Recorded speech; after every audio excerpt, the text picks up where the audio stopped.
Thank you all so Vamos a much. empezar ahora sí.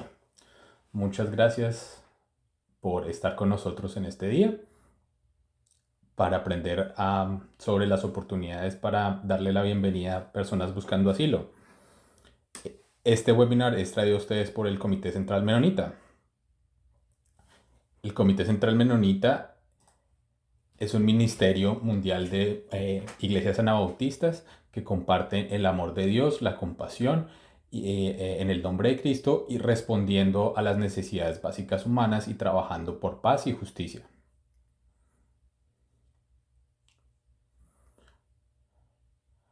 Uno de nuestros propósitos es motivar y empoderar a las instituciones, empoderar a las organizaciones y a la población con la que trabajamos afuera y adentro. El trabajo que hacemos acerca de educación sobre temas de inmigración es a través de educación, de incidencia política, eh, para cómo eh, crear mejores leyes sobre el tema de inmigración. También cada una de las regiones del Comité Central Menonita tenemos documentación para inmigrantes o servicios directos para inmigrantes, mientras los inmigrantes también están navegando este complejo sistema. Mi nombre es Charlie Stowe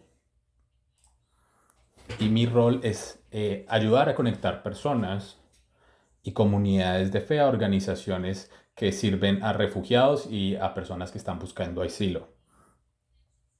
Si necesitan conexiones con congregaciones o grupos, también por favor acérquese a nosotros y nosotros podemos eh, ayudarlos a conectarlos con recursos dependiendo de cuáles son sus necesidades.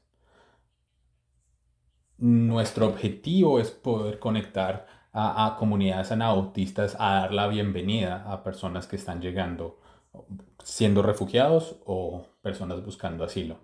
De nuevo, para contactarse conmigo, mi nombre es Charity Stonewall y aquí está mi correo. Hoy vamos a estar hablando sobre cómo dar la bienvenida a personas buscando asilo y tenemos 4 personas que van a estar con nosotros. Catherine Smith, que es la persona que trabaja con el Comité Central Menonita en la costa oeste y ella trabaja como coordinadora de frontera y temas migratorios. Y ella nos va a hablar de cuál es un poco la historia de asilo y cuál es el proceso de asilo. Y va a compartir información básica. También vamos a escuchar de Cecilia Valenzuela. Ella es una voluntaria con Casa Mariposa, con el programa de detención y visitación de Casa Mariposa, sobre oportunidades para acompañar personas buscando asilo en centros de detención. Y finalmente vamos a tener al reverendo Chris McNabb y Jessica Zapolio para aprender cómo congregaciones pueden trabajar en conjunto para patrocinar personas que están buscando asilo en sus propias comunidades. Antes que empecemos, digamos, con lo que nos trae acá y con Kat, quiero que primero y empecemos con una oración de intercesión, así mientras consideramos cómo las personas están de nuevo saliendo de sus lugares donde viven. Este es una oración del Comité Central Unita de Canadá y una guía que ellos tienen sobre cómo adorar, digamos, alrededor de este tema. Nuestro amoroso y compasionado Dios, nosotros sabemos que tú te entristeces donde hay odio, donde hay injusticias en el mundo. Nosotros sabemos que tú estás con los refugiados en el mundo hoy, así como tú estuviste con nuestros ancestros como Moisés, como Ruth, como Jeremías, como Pablo, e incluso como Jesús y sus padres. Oramos por aquellos que están velando las personas que han perdido, por aquellos que han perdido sus hogares, por aquellos que han perdido sus comunidades, por aquellos que han perdido sus familias. Oramos por paz, Dios. Oramos que aquellos que han traído la guerra puedan combatirlas y construir asadones, destruir asadones y destruir armas y convertirlos en asadones.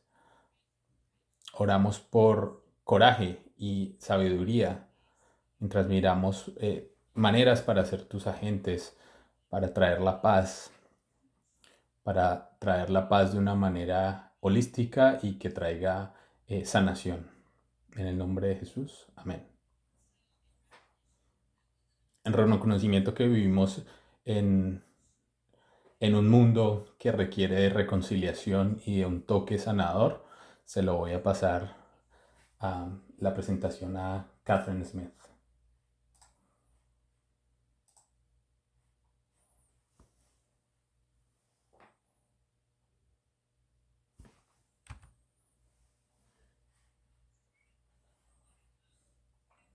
Mientras Charlie pone la presentación, buenas tardes o buenos días si están en la costa oeste como yo. Muchas gracias por estar acá con nosotros.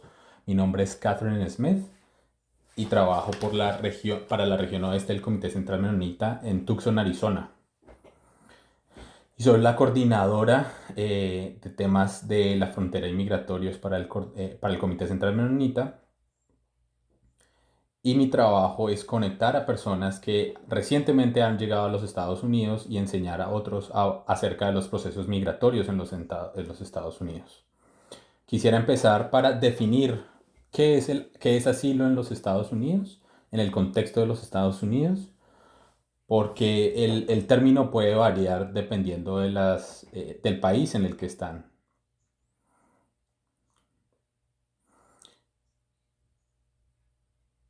Incluso si, por ejemplo, la definición de refugiado y persona buscando asilo tienen la misma definición. Todavía no estoy viendo mi presentación.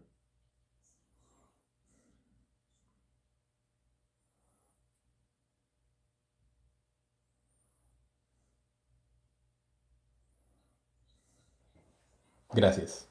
La historia del asilo rápidamente. Vamos a ir bien rápido. En 1945 las Naciones Unidas fueron creadas 50 países que se juntaron para crear este cuerpo internacional. Unos años después, en 1951, ellos tuvieron la primera convención sobre refugiados y ellos fueron 145 países que se reunieron para poder definir el término de refugiado. ¿Quién es un refugiado? Pero también las obligaciones o implicaciones legales de esos países que estaban presentes para poder implementar estos protocolos.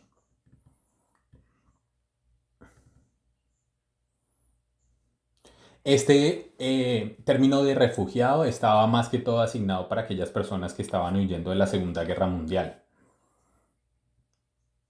En 1967, las Naciones Unidas crearon un protocolo que significaba que el término refugiado no era solo relacionado con las personas que sufrieron después de la Segunda Guerra Mundial, sino que se amplió mucho más el término de quién era un refugiado. Los Estados Unidos firmaron este tratado o este protocolo, lo que quiere decir que los Estados Unidos estaba de acuerdo con la implementación de este protocolo. En 1980, los Estados Unidos codificaron el Acta sobre Refugiados, que es donde se establece, digamos, el protocolo en los Estados Unidos para trabajar con personas refugiadas. El término asilo o persona que busca asilo es una persona que no puede por alguna razón regresar a su país porque ha tenido o porque ha sufrido una persecución pasada y hay 5 o por miedo a ser perseguido en el futuro. Y hay 5 categorías diferentes para poder entender este tema de la persecución. Una por el tema de raza, otro por el tema de religión, otro el tema de nacionalidad, grupo social, pertenecer a un específico grupo social o por opinión política.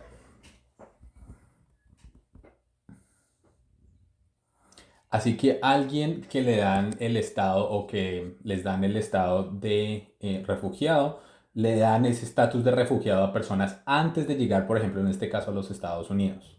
Tienen que aplicar desde afuera de su país de nacionalidad, digamos, y tiene que hacer aplicar para el tema de refugiado antes de entrar, en este caso, por ejemplo, a los Estados Unidos.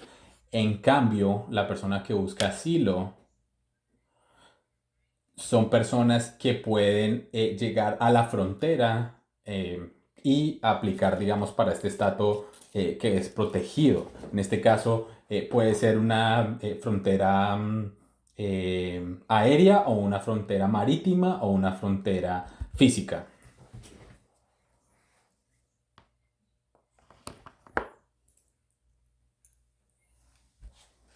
Pero también quiero sobresaltar o resaltar que la migración, el tema de migración es global y que hay muchísimas personas que están llegando a la frontera de Estados Unidos, en este caso todos los días.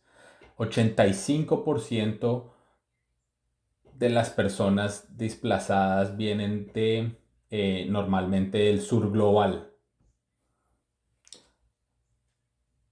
Así que los Estados Unidos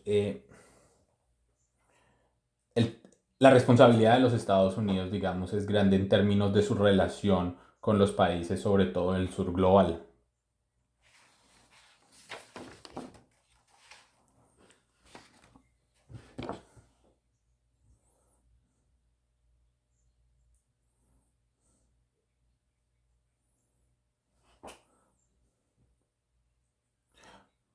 Voy a tratar de compartir algunos de de las políticas que están afectando en este momento a las personas buscando asilo en la frontera sur de los Estados Unidos.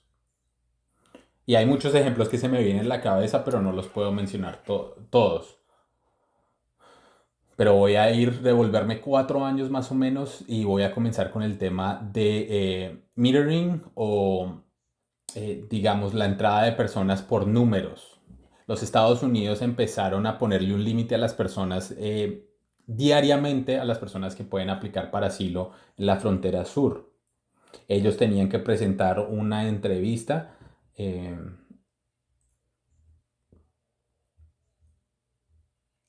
y tendrían que pasar esta entrevista después y tenían que cumplir con estas cinco categorías anteriores que habíamos visto para poder, digamos, poder entrar a los Estados Unidos. Y esto fue en respuesta a la política del gobierno de los Estados Unidos en aquel momento sobre la separación de familias.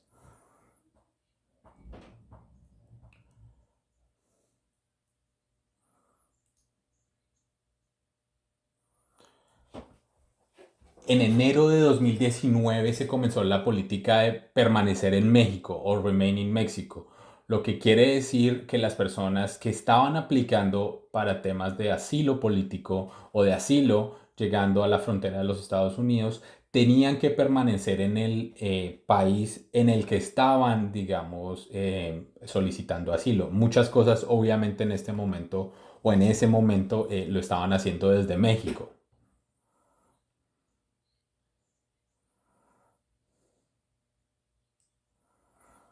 Pero eso creó también un conflicto con el tema del metering o el número de personas que podía entrar o la política anterior, eh, porque eso, digamos, entró en conflicto porque se crearon una línea o una cola o una demora en la procesación de estos casos.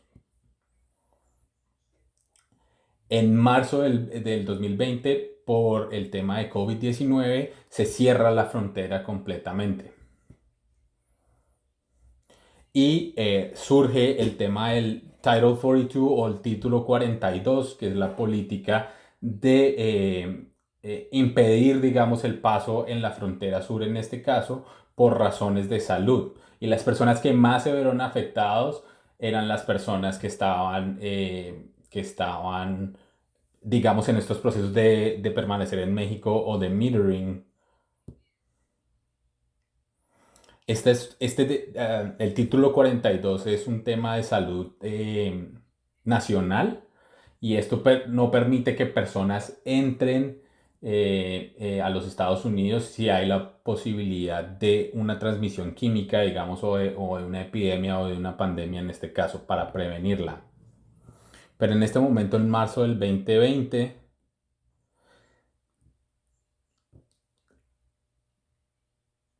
los Estados Unidos estaba deportando, regresando, digamos, a las personas buscando asilo, incluso sin haber pasado ni siquiera por el tema de poder presentar sus casos ante la corte.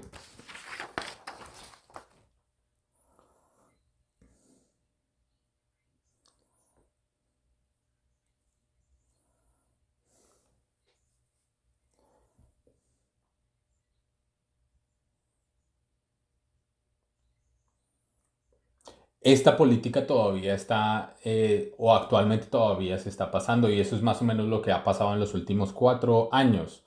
Y podemos ir mucho más atrás, pero estas son, en las dos últimas administraciones, las políticas y prácticas que han pasado en los últimos 4 años y que han de alguna manera desmantelado el sistema de asilo que se tenía o que los Estados Unidos habían firmado, y en este caso identificamos eh, que los Estados Unidos han fallado, digamos, en la respuesta a estos protocolos internacionales.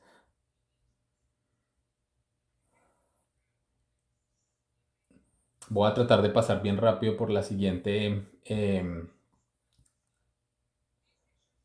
Estas fotos fueron tomadas en 2018 y 19. El lado izquierdo ustedes pueden ver cuando este tema de limitaciones con números estaba pasando.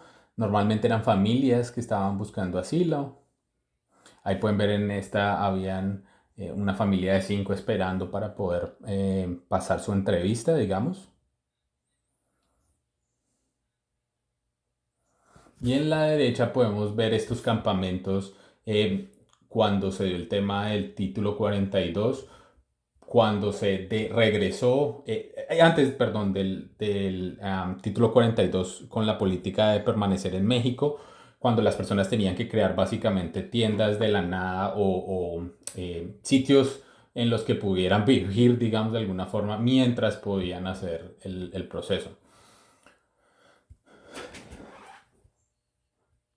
Aquí lo que podemos ver es en el azul oscuro son las expulsiones que han habido entre febrero de 2021 hasta abril del 2022. Pueden ver que por lo menos por año y medio, más o menos el 50% de las personas fueron rechazadas y regresadas a México por el tema del título 42. En la parte derecha, como el azul más pálido o más morado tal vez, las personas que fueron dejadas en libertad en la frontera. Estaban regresando algunas personas, pero otras personas les daban la oportunidad de poder presentar su entrevista sobre miedo y de nuevo, yo no soy una persona que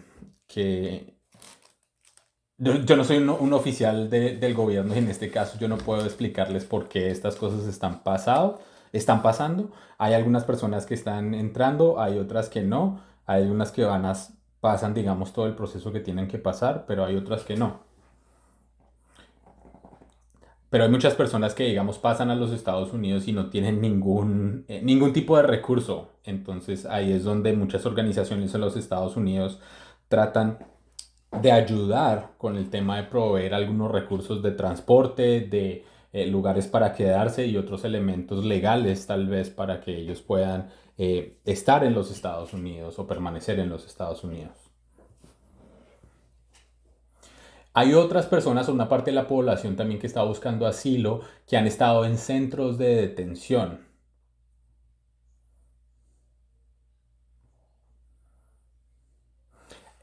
Hasta enero de 2021 habían más o menos 14.715 personas que estaban siendo detenidas en centros de detención para inmigrantes en este caso.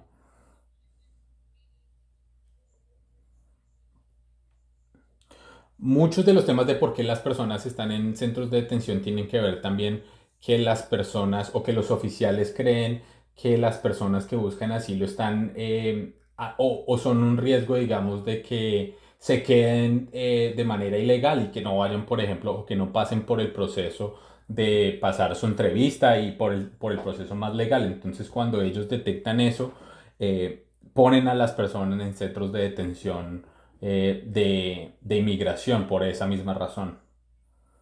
Podemos ir a la siguiente. Yo trabajo con el el programa de visitación y detención Casa Mariposa. Mi colega Cecilia, no sé si ella está conectada todavía. Ella va a estar explicando un poquito más el programa y las personas con las que nosotros trabajamos, pero en cualquier momento podemos tener más o menos 40.000 personas en centros de detención para inmigrantes. Muchos de estos centros de detención son con ánimo de lucro. Son grupos que están deteniendo a personas, digamos, con ánimo de tener ganancias en este caso. Por ejemplo, cuando las personas están en estos centros de detención, las personas no se refieren a las personas por su nombre, sino por una letra A y un número que es, digamos, el número que los identifica o que va a identificar su caso de temas migratorios. A veces las personas no tienen acceso a teléfonos.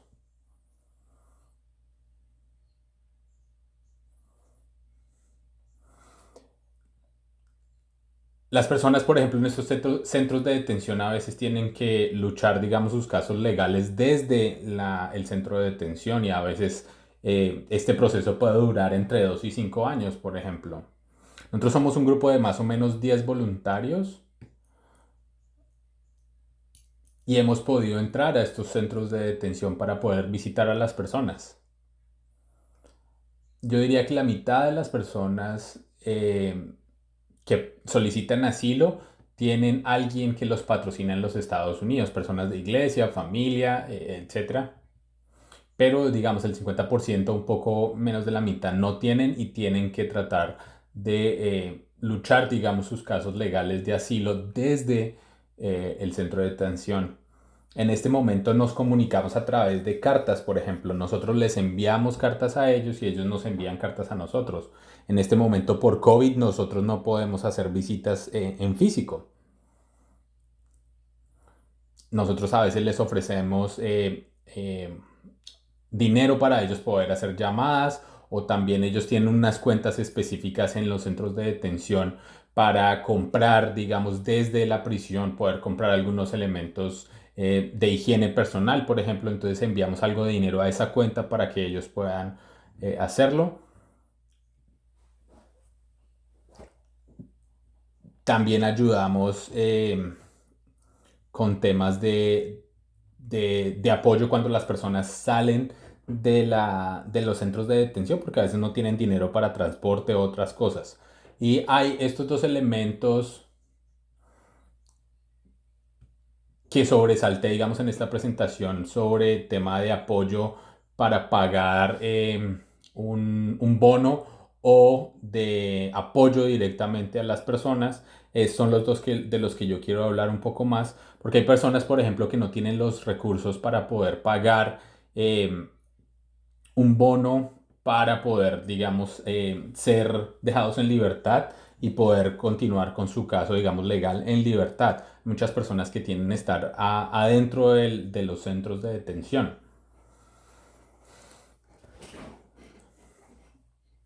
Estos bonos algunas veces pueden estar entre 3.000 a más de 10.000 dólares.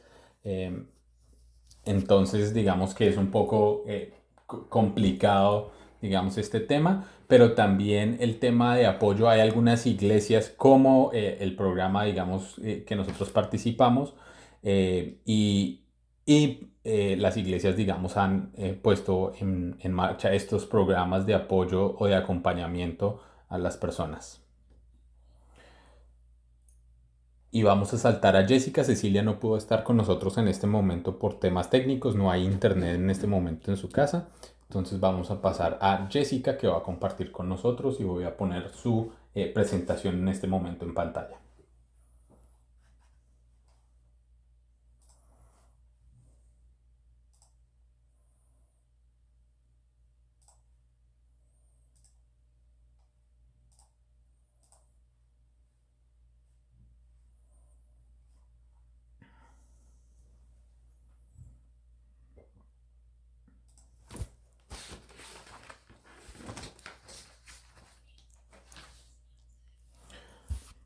Vamos a dar la bienvenida a Chris y a Jessica.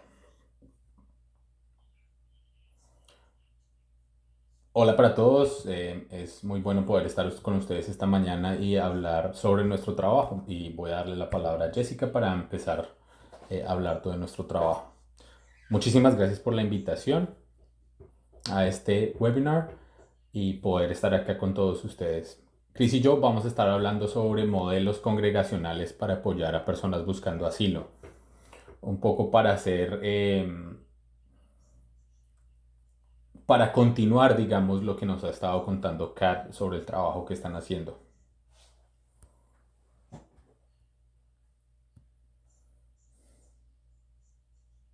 A veces las personas que están buscando asilo tienen que buscar, digamos, apoyo completo.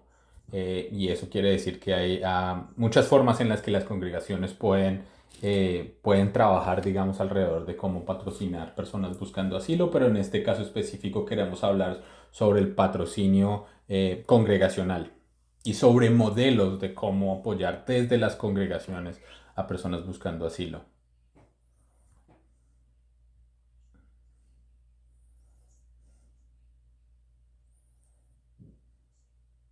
Un poco la historia de nuestra organización tiene que ver con personas de una congregación que fueron después de la Segunda Guerra Mundial a tratar de proveer ayudas y a refugiados y asilados después de la Segunda Guerra Mundial.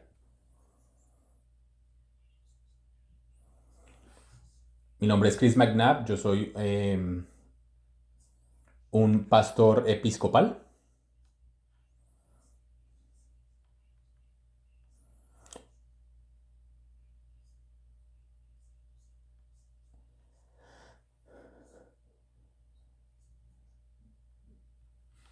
MM es una institución que trabaja sobre todo con el tema de modelos de asilo y de bienvenida, por ejemplo, a refugiados de Afganistán en este caso.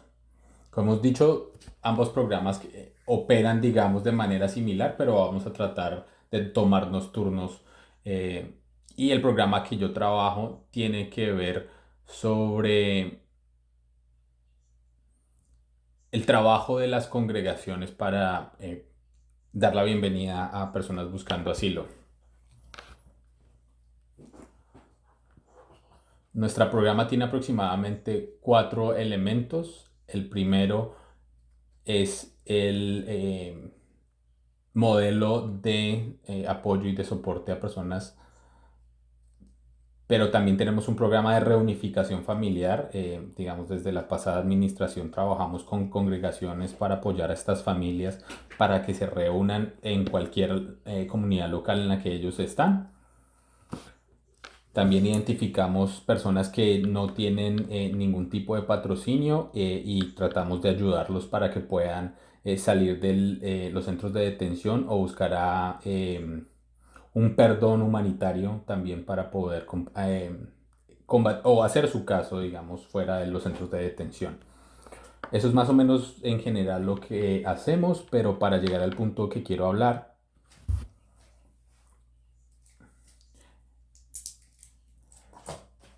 es sobre el modelo de ser, de recibir personas o de poder apoyarlos, digamos, económicamente. El primero, las comunidades de fe se comunican con nosotros. Voy a compartir también la información de nuestra organización para que ustedes puedan ver eso. pero nosotros nos asociamos con charity, pero también con congregaciones para poder hacer, para que esto pueda pasar de manera efectiva. Pero las congregaciones normalmente se comunican con nosotros y nos dicen estamos interesados en este momento, sobre todo se han comunicado con nosotros por el tema de personas de Afganistán o de Ucrania buscando asilo o como refugiados. Pero lo que nos hemos dado cuenta últimamente y hemos hecho énfasis, digamos, en trabajar, es que los refugiados están recibiendo un poco más de atención en este momento, pero las personas que están buscando asilo no están recibiendo, digamos, ese mismo nivel de ayudas. Entonces, digamos que nos tratamos de enfocar específicamente en el tema de personas buscando asilo. Y digamos, nosotros con las comunidades tratamos de generar un proceso de discernimiento comunitario, de ayudar a la congregación para que piense o para que pueda, digamos, o que ellos puedan implementar un espacio en el que realmente y efectivamente puedan, a través de educación y a través de otros recursos, puedan efectivamente crear este programa, digamos, de acompañamiento a personas buscando asilo. Hay temas importantes que hay que tener en cuenta, por ejemplo, el tema de ser, eh, de, de hablar sobre el trauma y del manejo del trauma, pero también de cómo crear o generar modelos, digamos, de relacionamiento que no hagan daño. Y cuando o cuando una congregación decide, digamos en este caso que es algo que ellos quieren hacer, nosotros trabajamos con nuestros voluntarios para hacer, reunir fondos, por ejemplo, para hacer campañas para reunir fondos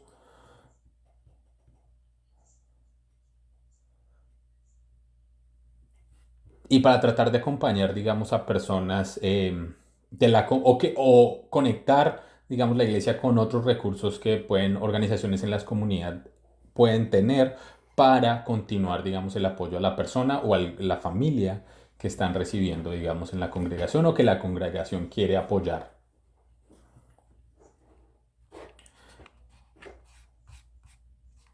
Y también lo que tratamos de hacer es, por ejemplo, encontrar eh, una relación que funcione, digamos, entre las comunidades eclesiales, pero también los individuos que están en centros de detención. Tratamos de encontrar el espacio o que la comunidad y el individuo se vayan a llevar bien, como potenciar para que vaya a haber una buena relación y que haya conexión y no que, digamos, se presenten otros obstáculos para sea la congregación o la persona que está o la familia que está en el centro de detención.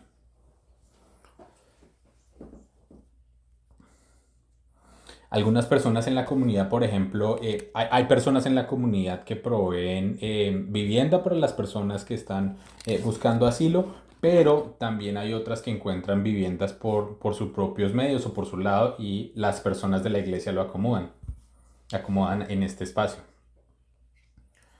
Ustedes pueden ir, digamos, también a nuestra página web y pueden, digamos, encontrar información adicional sobre nuestro programa y personas pueden venir y aprender sobre lo que nosotros hacemos.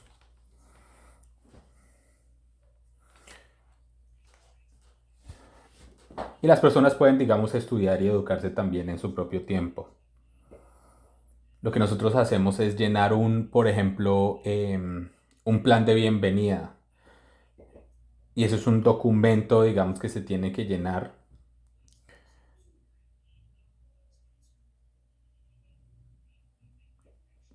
Y con eso hacemos, digamos, la conexión entre las personas que están solicitando asilo, pero también las congregaciones. Solicitamos que las congregaciones tengan la disponibilidad de por lo menos poder apoyar a una persona buscando asilo por 6 meses, pero estamos buscando que se incremente, digamos, este tiempo de poder apoyar directamente a estas personas. Y estamos obviamente tratando de buscar las circunstancias en que las personas puedan, las congregaciones puedan apoyar a las personas o familias en el largo plazo. Hay muchos tipos de soporte o de apoyo que nosotros proveemos. Uno es por el tema de vivienda, por ejemplo. Puede ser recibiendo a personas en sus propios hogares o buscando lugares para que las personas puedan vivir. También cosas, conectar a las personas con necesidades básicas, por ejemplo, ropa, alimentación, cuidado médico, terapia, por ejemplo. También el tema, por ejemplo, de conectarnos o de conectar a estas personas con organizaciones locales, con bancos de comida, con clínicas que están apoyando a las personas inmigrantes o buscando asilo, por ejemplo. También, por ejemplo, los conectamos con temas de representación legal.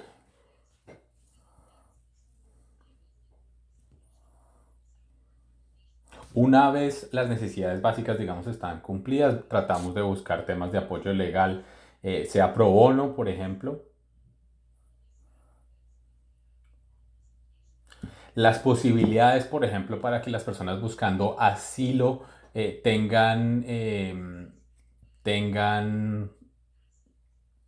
puedan, digamos, eh, eh, ser exitosos, digamos, en su caso, luchando por temas de asilo. Hay mucha más o hay mayor cantidad de oportunidades de que las personas reciban este tema de título de asilo si las personas están teniendo una representación legal. Por ejemplo, el tema de transformación, transporte también es importante porque las personas necesitan acá en los Estados Unidos identificación para poder, digamos, hacer cualquier tipo de cosa y muchas veces ellos no tienen licencias de conducción, las personas no pueden tener acceso a licencias de conducción. Entonces también hay que tener eso en cuenta. O también si las personas necesitan, por ejemplo, si no hablan inglés, entonces también educación en temas de inglés, que aprendan inglés o que aprendan, digamos, un idioma adicional. También los tratamos de apoyar con temas de educación o buscando trabajos o entrenamientos de nuevo para poder conseguir un trabajo y también de cómo conseguir, por ejemplo, licencias de construcción. El otro tema, y creo que es muy importante, es el tema de las conexiones sociales. Muchas de estas personas vienen, digamos, dejando todo atrás desde sus países de origen y por el, lo que están haciendo de emigrar, digamos, fuera de sus países, están rompiendo muchas de las relaciones que ellos tienen con sus seres cercanos o con familias o con comunidades de apoyo a su alrededor. Y creo que eso es muy importante poder de alguna manera proveer o comenzar a conectarse, digamos, en los lugares en los que ellos están. Pueden ser temas de salud mental, pero otros temas. Y creo que es mucho más fácil para las personas adaptarse a nuevas culturas y demás cuando tienen, digamos, conexiones alrededor de ellos.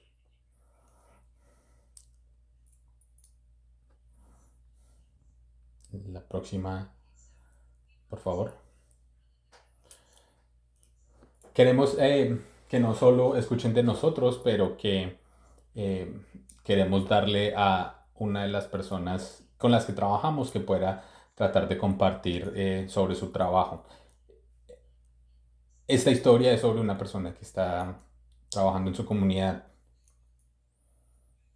en Minnesota.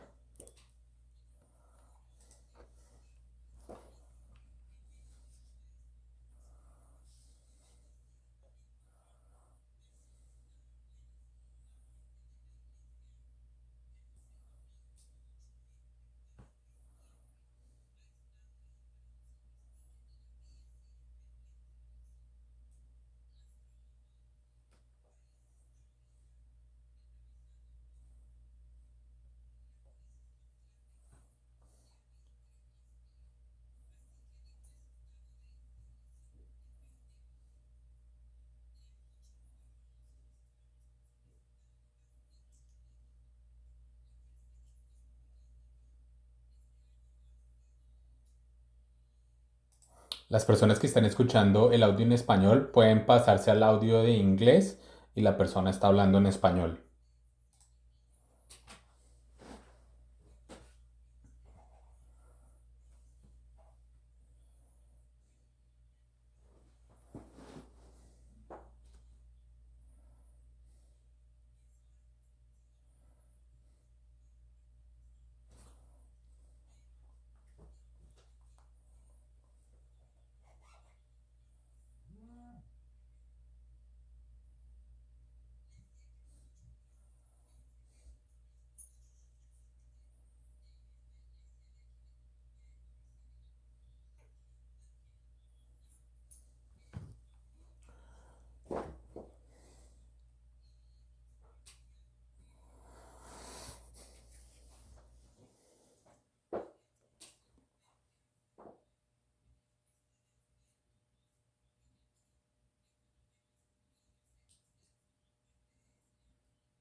Muchas gracias. Cristi, por favor, puedes hablar sobre la siguiente parte de la presentación.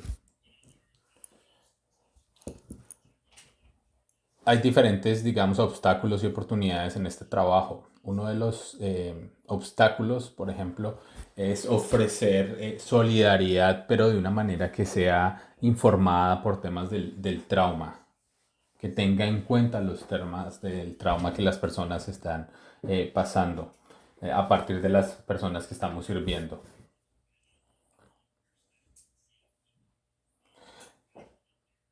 Otro es un poco este tema de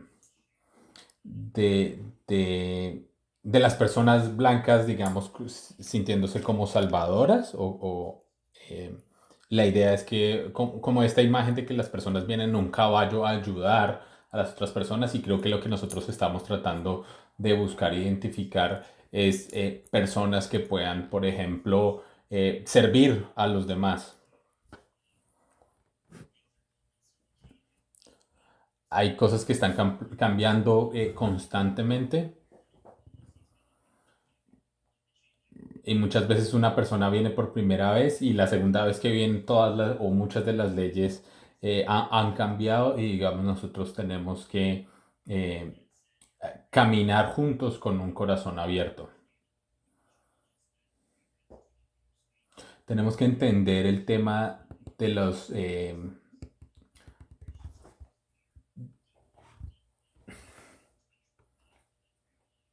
de las problemáticas que afectan, digamos, a nuestros migrantes, hermanos, hermanas migrantes, porque hay muchas dificultades que estas personas están sufriendo y creo que es importante para nosotros entender qué es lo que está pasando y cuáles son las raíces de las problemáticas que están afectando los países de las personas que vienen.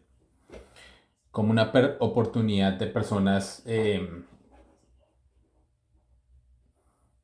hay una oportunidad, digamos, de poder cambiar el tema del sistema migratorio y creo que nosotros también tenemos que retarnos a nosotros mismos de poder hacer eso.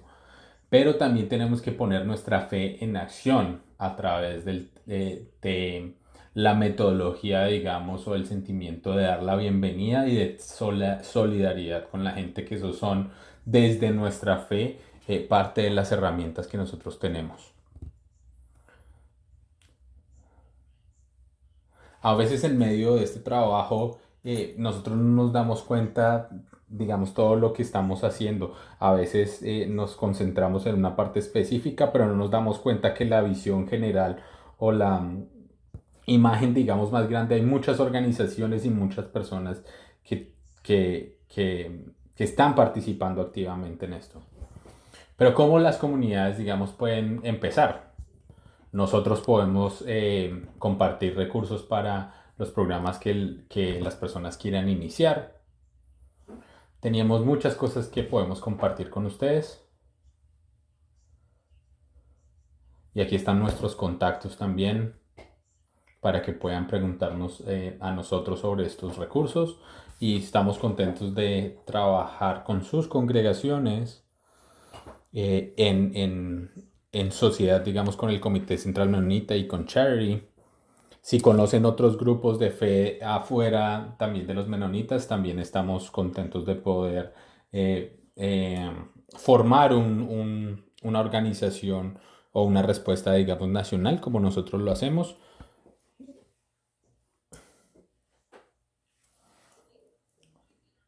Si también quieren unirse a uno de nuestros programas, hay algunas oportunidades, digamos, depende de distintas comunidades de fe también a las que nosotros servimos.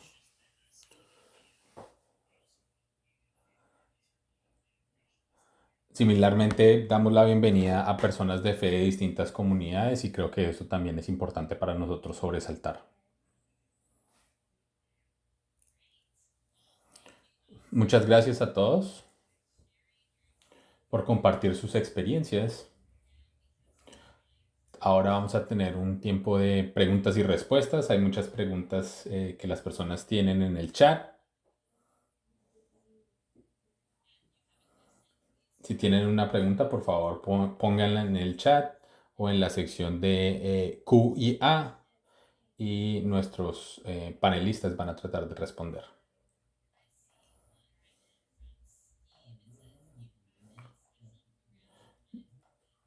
Veo una de Steve que dice que si tienen trabajo específico sobre el tema de acompañamiento a menores. Para nuestro programa UUSC tenemos un poco lo que yo mencioné al minero, que mencioné al inicio, es sobre todo con menores que están siendo o que se están reuniendo en este momento con sus familias.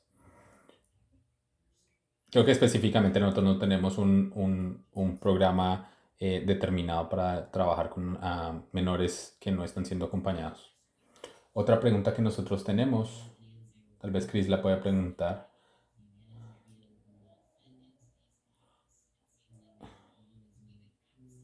¿Cómo las personas, digamos, que están buscando esta forma de permiso humanitario pueden como hacer parte de estos programas? Porque parece que también esta figura, digamos, no son muy tenidas en cuenta o no hay muchos recursos para estas personas que tienen estos permisos humanitarios.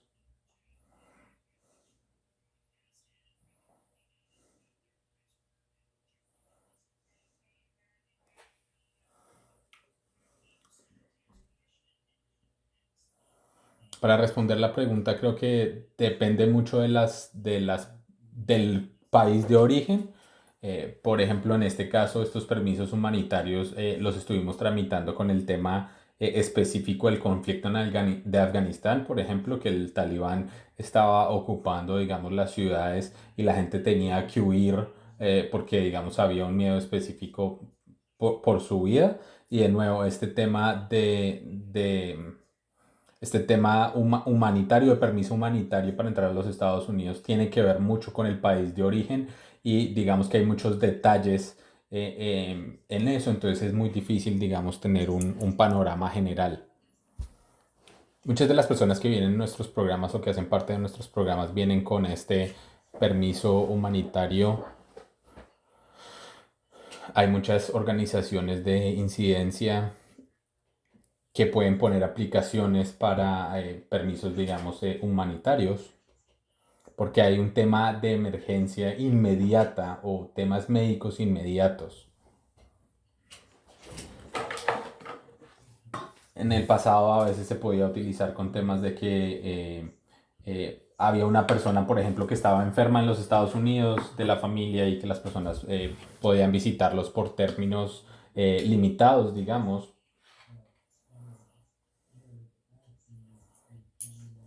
Pero a veces muchos de estos casos les dan, no sé, un año de permiso o menos de un año, pero también hay unas limitaciones porque no pueden tener acceso a otros tipos de permisos o otros tipos de beneficios acá en los Estados Unidos. Estas personas tienen un tiempo de un año, por ejemplo, para poder aplicar para asilo, que sería el siguiente paso en términos legales. Otra pregunta que teníamos es algo específico para una región. Tiene que ver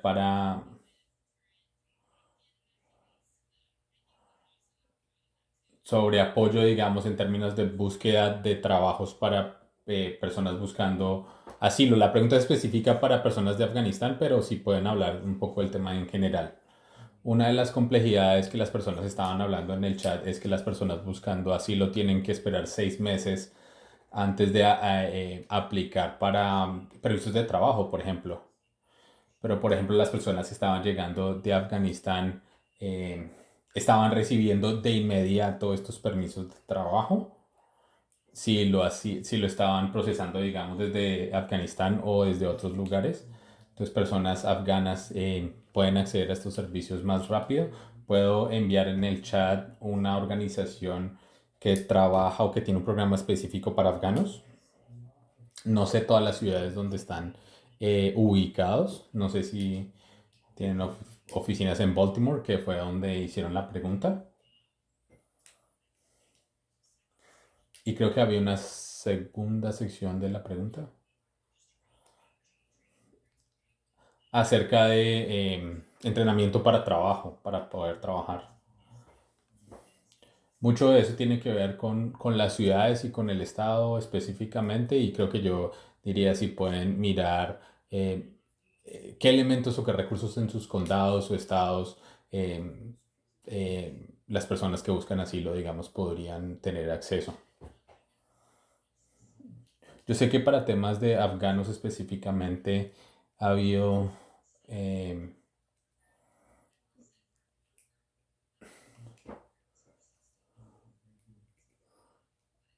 motivación para que las personas participen en un programa de educación que es libre para personas entre 14 y 24 años, para jóvenes.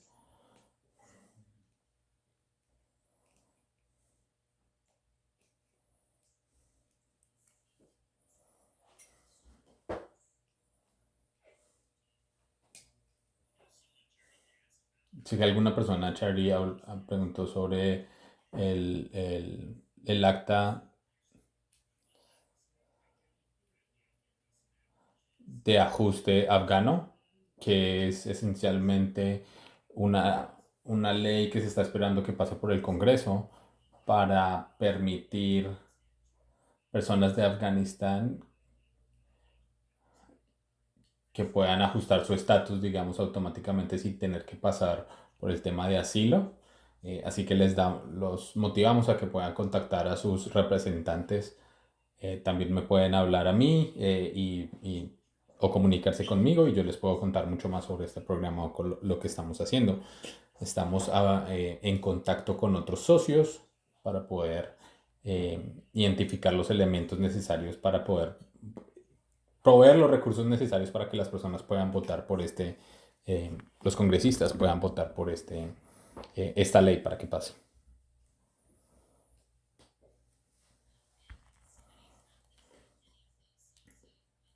Alguien del chat dijo que muchas personas, mu- muchos empleadores están dispuestos, digamos, a contratar personas incluso si no tienen el nivel de inglés, por ejemplo. Em,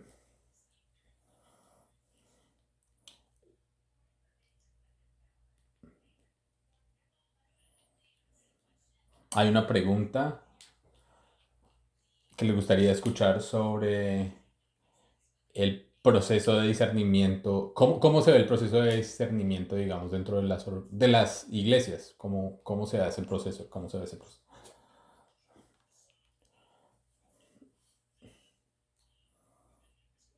Digamos, en la iglesia episcopal tenemos una junta, digamos, directiva, y le decimos a las personas interesadas que hablen con el pastor. El pastor tiene que traerlo, digamos, a esta junta directiva, y ellos tienen que discutir cuáles son las posibilidades. Aquí les mandé el link, digamos, de la organización en el chat, lo puse en el chat para que ustedes puedan ver.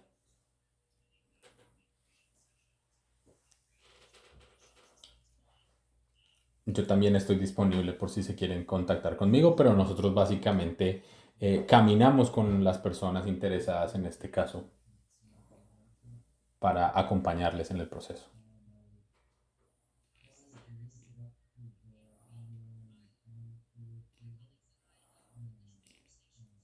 Mis colegas y yo, por ejemplo, hemos tenido conversaciones iniciales eh, de identificar a las personas líderes de la iglesia o los pastores, y tenemos muchas o conversaciones o cómo aproximarse, digamos, a estas iglesias o a estas personas para poder tener acceso a discutir, por ejemplo, el tema de poder acompañar a personas buscando asilo.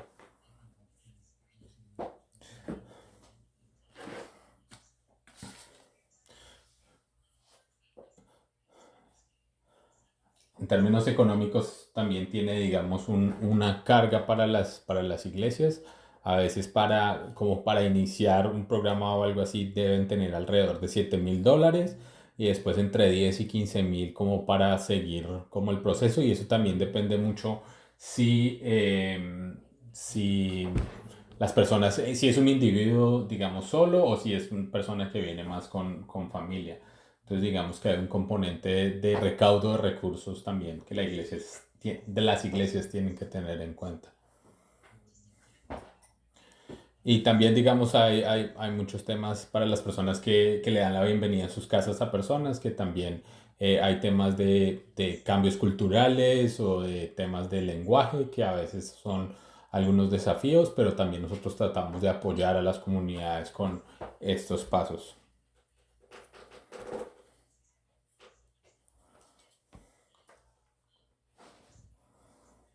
Pero nuevo, Cris y yo siempre estamos disponibles para, si quieren estar las comunidades quieren estar en comunicación con nosotros, siempre estar disponibles para poder hacerlo. Nosotros estamos aquí para guiar a las congregaciones y acompañarlos en el proceso. Mientras una congregación está interesada, nosotros podemos darle, digamos, un tiempo para poder hacerlo. Tenemos una pregunta para acá. ¿Cómo personas pueden apoyar programas de visitación como Casa Mariposa? ¿O pues, se pueden donar libros o se pueden enviar cartas o tarjetas? Algo que no mencioné es, por ejemplo, el estado mental a veces de las personas que están en detención. Hay mucho tema de poca autonomía, no hay control sobre sobre el espacio en el que están. Hay exclusión, discriminación, separación de las familias y no hay acceso a algunas cosas elementales que pueden ayudar a las personas con sus casos. Así que acompañamiento es una parte esencial y grandísima o fundamental y pueden apoyar estos programas de dos maneras, de manera financiera.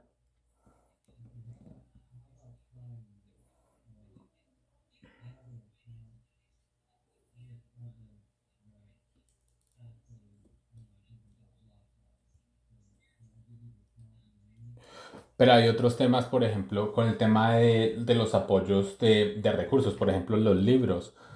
Muchas veces a través del programa pueden enviar, digamos, estos libros, por ejemplo, y nosotros tenemos que hablar también con los centros de detención para que haya un permiso para poder ingresar estos elementos.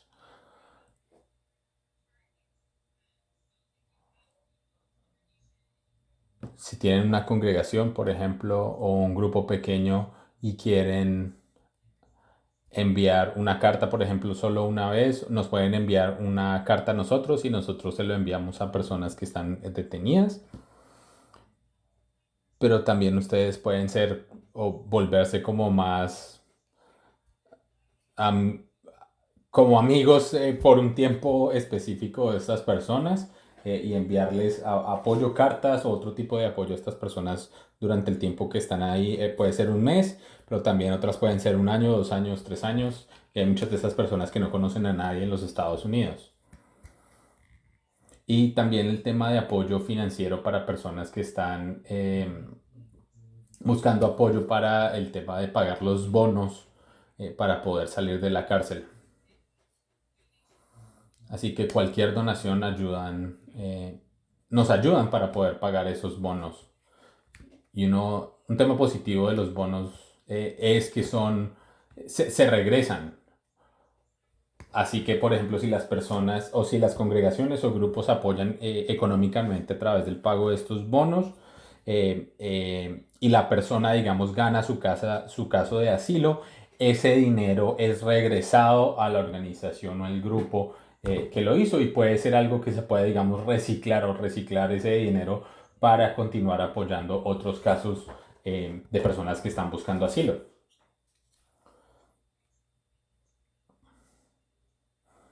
Y yo también puedo conectarlos con Casa Mariposa si este es el caso específico.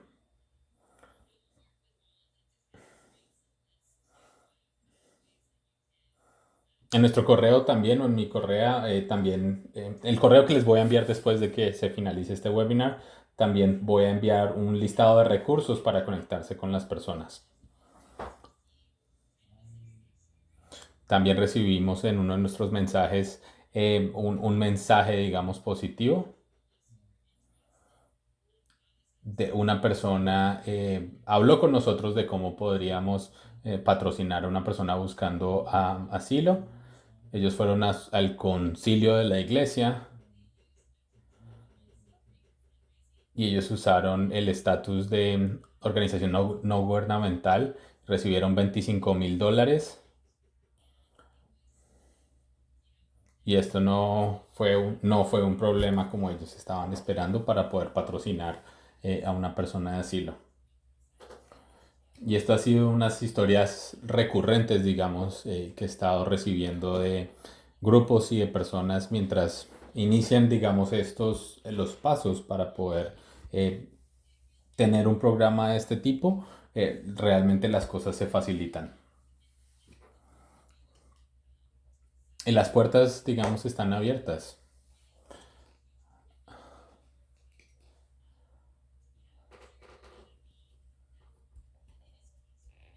Quiero decirles que esto es posible, que a veces se puede sentir como que es mucho trabajo, pero realmente es algo que se puede hacer.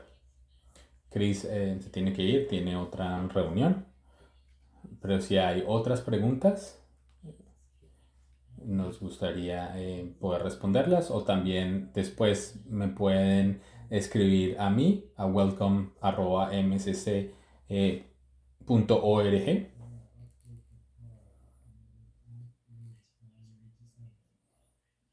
Ha sido bueno poder estar con ustedes y sé que los voy a dejar en buenas manos.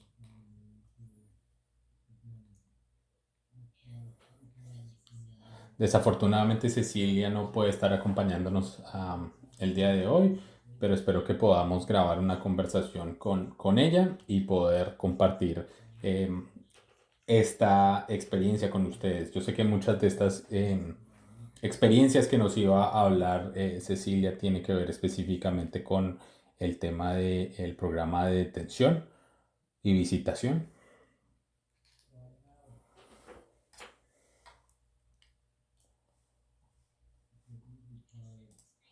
Así que voy a compartir mi pantalla y vamos a cerrar este tiempo juntos.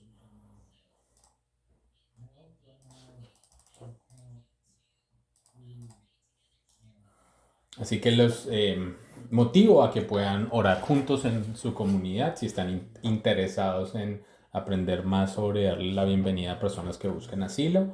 Se pueden conectar con cualquiera de las personas que presentaron hoy, pero también conmigo y nosotros los podemos ayudar a conectarse con organizaciones, con grupos o con recursos o con entrenamiento. El siguiente webinar que vamos a tener es sobre el tema de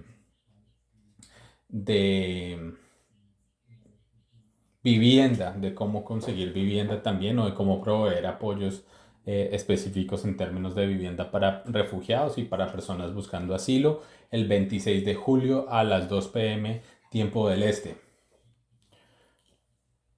Si tienen una pregunta pueden contactarse conmigo en el email welcome@mcc.org. Y si no hay nada más, los dejo ir en paz. Muchas gracias.